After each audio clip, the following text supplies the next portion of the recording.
Sybil Wilkes with what you need to know. Today is Monday, September 12th, 2022. And yes, we're back at it. Number 1, the Department of Justice continues to wrangle with Donald Trump, his lawyers, and the Trump-appointed federal judge, Eileen Cannon. In its objection to the Cannon decision, justice lawyers stated for the record that despite the call for a special master, federal investigators cannot stop their work in going over the material found at the former president's home August 8th. The Justice Department also said they would submit the names of candidates to consider for the position of special master. Despite their objection, Justice Department lawyers and Trump legal teams made their proposals for people to serve as a special master.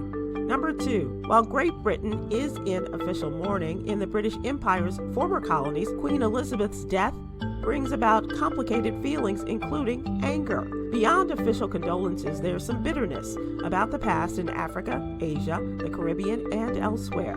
Talk has turned to the legacies of colonialism. Anger was expressed by the everyday citizens who saw Queen Elizabeth as a symbol of a nation that often rode roughshod over people it subjugated. Number 3, New York State is dropping its mask requirement on public transportation, thanks in part to the availability of new booster shots targeting the most common strain of COVID-19. Masks will be encouraged, but not required, on buses and trains, including the New York City subway system, according to Governor Kathy Hochul. Face coverings were required on public transportation statewide since April 2020, when New York was first ravaged by the coronavirus. Compliance in the subway system was high early in the pandemic, but it's dropped steeply in recent months. Number 4, one of the state of Florida's most prominent black historians said he was targeted in a racially motivated altercation in Rosewood, a small Florida town that was almost wiped off the map during a famous race riot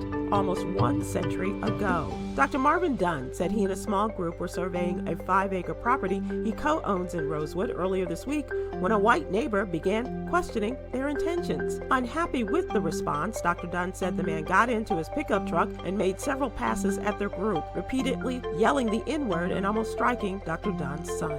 Number 5, inflation isn't only costing small businesses money, it's costing them customers as well. For much of the pandemic, small business customers were largely tolerant of price increases and kept on spending. But now owners say they're seeing some pushback. Inflation has been rising at nearly the fastest pace in 40 years, driven up by strong consumer spending and higher costs for food, rent, medical care, and other necessities.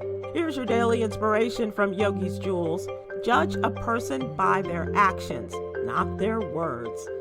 Silence speaks volumes. Whew. Join me today, live on YouTube and Facebook at 7 p.m. Eastern, 6 p.m. Central, with comedians extraordinaire Huggy Lowdown and Chris Paul, and social justice contributor Coy Malone, as we discuss today's top headlines and more.